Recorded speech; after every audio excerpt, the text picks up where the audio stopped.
Hey guys, welcome back to my channel. I'm KJ. Long time no see. It's been a couple of weeks.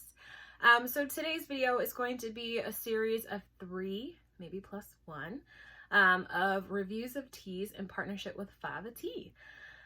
So the teas I'm going to be reviewing starting today: Fudge Brownie, Read My Lips, and Chocolate Berry Trifle, which were all sort of featured around Valentine's Day and for February. And I will link a description for those teas in the description. Okay, so let's get started. I will tell you guys the ingredients and show you the tea and a pop over. So the ingredients include Chinese black tea, chocolate bits that have sugar, chocolate liqueur, cocoa butter, soy lecithin, and vanilla and flavoring. Sorry, there's like a lot of parentheses and things going on, so it's hard to split up the way in which I stress the words in the sentence. Anyway, so let's talk about the tea. So I like that they included that it's a Chinese black tea. I feel like a lot of times for blends of tea, they just say, oh, this is a black tea, which is, you know, some people care, some people don't. And actually knowing it's Chinese black tea doesn't really help me per se, but I don't know, like to know. So if you guys know me and you've been following me, you know I had to make this into a latte. So I did, with this really cool, interesting looking glass that we got from like a thrift store or something. So let me tell you about the tea plain and hot. So I brewed it up at 200 degrees Fahrenheit, 2 David's tea perfect spoonfuls. Brewed it for about 2 minutes, 50 seconds, and alone, the tea, man, it was so interesting. So it's not like cacao tea. So cacao is like a super rich, nuanced, just chocolate flavor. There's no caffeine. But for this one, you could tell that there was black tea, like that was definitely first. But it seemed like the chocolate was infused. Like it didn't seem layered, but it seemed like they smoked chocolate into the tea. And don't get me wrong, the tea has no smoky flavor at all, but somehow it just feels like it came together. Anyway, I said all that to say, so after you taste the black tea, you get like this kind of deep chocolate. And it's not just like milk chocolate where you know somebody dropped a chocolate chip in there, even though that's what the ingredients say, chocolate bits. It's more nuanced, and even now, like smelling the tea and smelling it when it was just plain and hot, it smells like a brownie. It doesn't smell like a cookie. If you guys know, like I did a review for chocolate chip cookie tea by David's Tea, and that smelled very pastry, almost buttery cookie. But this tastes like this smells like a brownie. And so it was a bit too real for me. So it was like a kind of a nice quality dark chocolate, kind of unsweetened, you know, like 70% cocoa.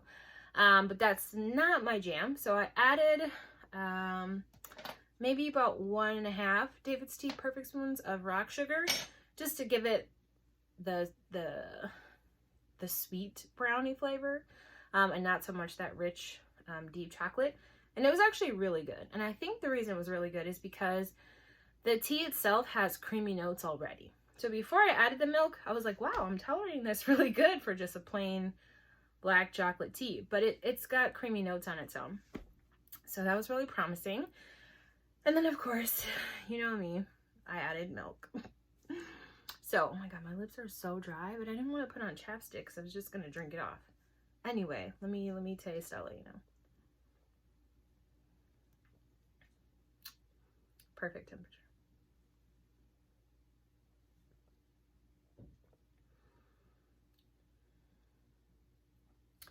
So this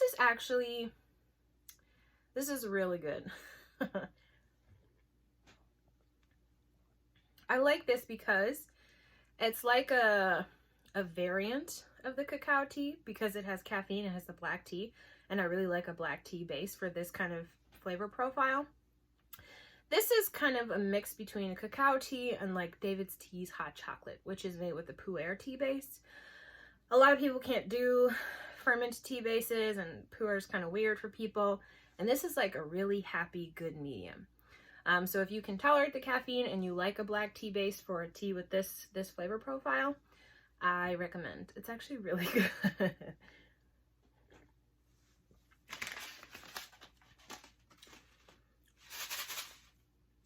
So they sent it to me in just like the regular black bag.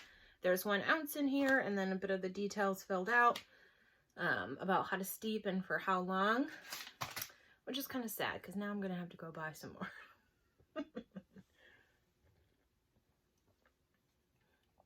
Yeah, this is really satisfying. And if you're somebody that like has to have something sweet after a meal or just kind of has a sweet tooth and are trying to curb it, these kind of teas really work for me. So this is like having hot chocolate, but like not entirely guilt-free because I did add my own sugar, but it's much less sugar than like those packets of Swiss Miss. It's also much less sugar than Starbucks or any other Dunkin' or coffee house hot chocolate. And again, it's not hot chocolate, it's hot brownie chocolate. And I know that sounds weird, but it's actually really good. So there's that. So yeah, final thoughts. I'd recommend. I'm gonna rebuy. I am trying to finish a Tanzilla of David's Tea's hot chocolate tea. So might be a while, but this is definitely on my radar. And if you like chocolate teas, or if you're looking for something rich with a black tea base that's not weird at all, this is it. So thanks, Fava, for sending this. This is up my alley. So then just as a reminder, there are 2 more reviews coming. One is for Read My Lips, which is another Fava tea that I will have linked in the description. And the last one is for Chocolate Berry Trifle. Excuse me. So I've had Chocolate Berry Trifle, and I just finished it, and I think I featured it in one of my last 2 sip downs. And towards the end, I really was like, oh my god, I actually like this. And I don't know why I didn't think I did. So I'm kind of glad I got some more. So we will talk about that during that review. Otherwise, if you guys have any questions, obviously leave them in the comments. I hope you're having a great whatever it is. Bye.